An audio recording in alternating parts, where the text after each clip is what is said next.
Olá, este é o primeiro vídeo de uma série dedicada à disciplina Cálculo de Probabilidades 1. Os nossos objetivos nesse curso são compreender a natureza e importância dos métodos probabilísticos e estatísticos, saber definir e calcular probabilidades, aplicar o conceito de variável aleatória e diferenciar a natureza contínua e discreta, calcular o valor esperado e momento de variáveis aleatórias.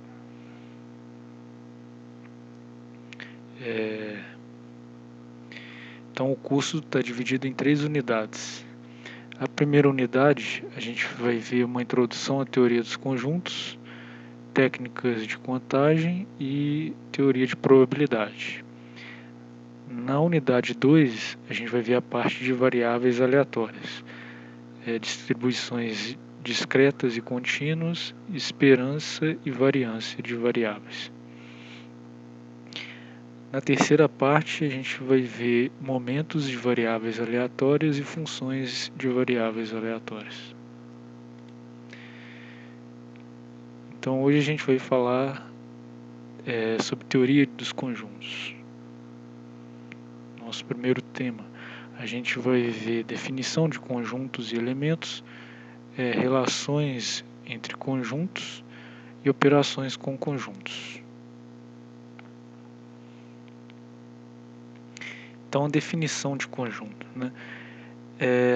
na realidade, a gente não consegue definir matematicamente o conceito de conjunto, porque ele é o que a gente chama de noção primitiva, E a mesma coisa acontece com o conceito de elemento.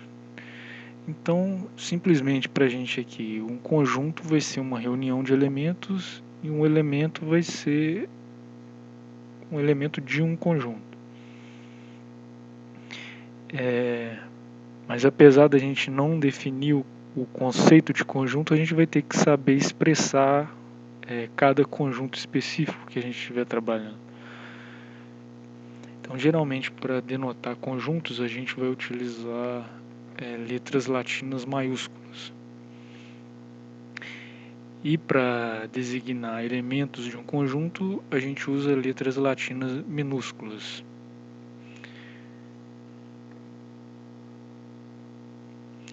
Então, para a gente expressar ou descrever um conjunto, se o conjunto for finito, tiver um número finito de elementos, a gente pode simplesmente listar os seus elementos. Então, por exemplo, aqui a gente tem o conjunto A dos dias da semana. A gente indica o número de elementos de um conjunto com esse símbolo aqui da hashtag. Então, hashtag A é o número de elementos de A. A gente também chama esse número de elementos de cardinalidade do conjunto. No caso, se o conjunto tiver muitos elementos, ou se ele for infinito,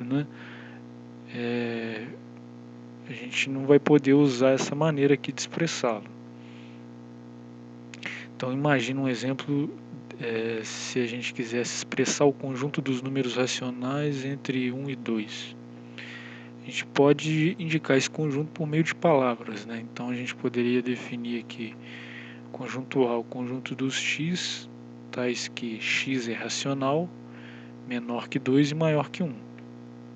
Você consegue entender de qual conjunto a gente está falando. No caso aqui, em alguns casos, a gente tem uma notação específica para facilitar. Então, por exemplo, eu poderia escrever a mesma coisa aqui com símbolos. De novo, x, tal que x é racional, x está entre 1 e 2. Em alguns casos, a gente consegue indicar o conjunto com desenhos. Quando a gente descreve o conjunto listando todos os elementos, a gente chama de representação tabular, que é o que a gente fez aqui anteriormente com o conjunto dos dias da semana. Quando a gente descreve um conjunto por meio de uma definição, com palavras ou símbolos, a gente chama de representação sintética, que seria esse segundo exemplo aqui, do conjunto dos racionais entre 1 e 2. Então a primeira ferramenta que a gente vai usar para representar conjuntos aqui é o que a gente chama de diagramas de Venn. Então, nesse caso aqui, cada conjunto vai ser representado por um círculo, né, ou uma figura parecida, né? Se a gente tiver um conjunto finito, a gente pode também representar os elementos dele com pontos interiores a esse círculo. Esse tipo de diagrama ele é particularmente útil em demonstrações, né? Ele facilita muito a gente perceber as relações entre os conjuntos. Então, por exemplo, aqui a gente tem dois conjuntos, conjunto A e conjunto B. Se eu representá-los aqui no diagrama de Venn, a gente vê de cara aqui quais elementos que são comuns, quais são exclusivos de A e quais são exclusivos de B. Então a gente também pode usar esse tipo de diagrama para representar conjuntos infinitos. Então no caso aqui eu estou representando o conjunto dos reais e dos racionais. Então repara aqui que a forma dos racionais está dentro da forma dos reais, né? Então eu estou indicando que esse conjunto está contido, que Q está contido em R.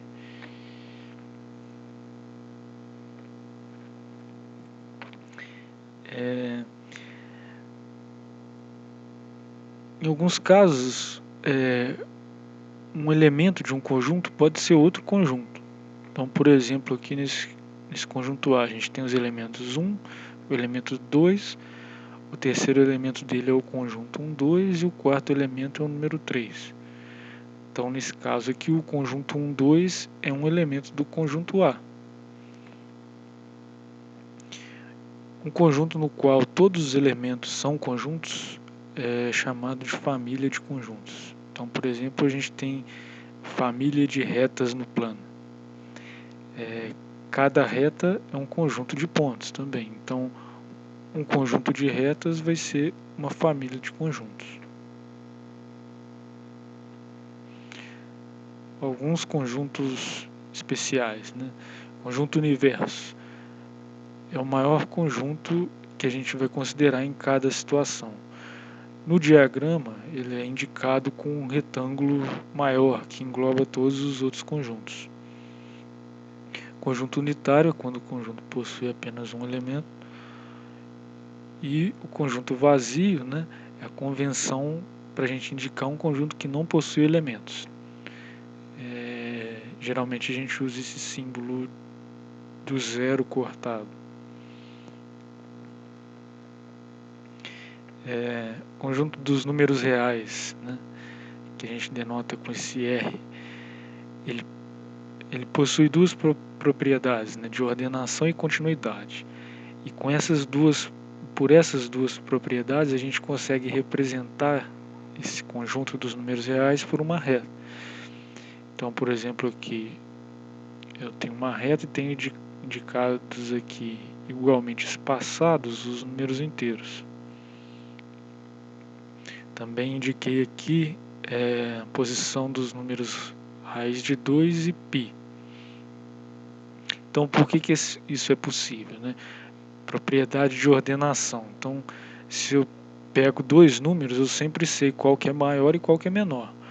Então, na reta, o maior fica à direita e o menor fica à esquerda. E a continuidade, se eu considerar dois números, também eu sempre encontro um terceiro que está entre eles. Então, é uma reta contínua.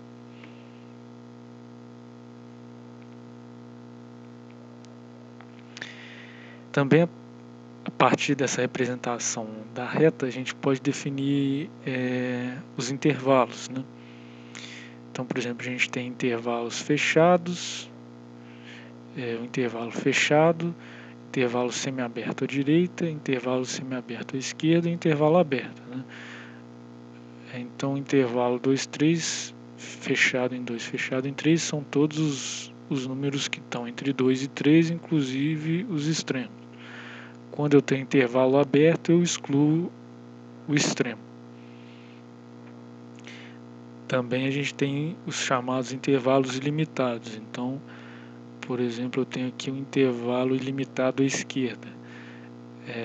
Ou seja, são todos os números menores que 5, incluindo o 5 porque é fechado nesse extremo. Também poderia ter um intervalo aberto aqui no extremo. E da mesma forma eu tenho intervalos ilimitados à direita. No caso aqui seriam todos os números maiores que 5.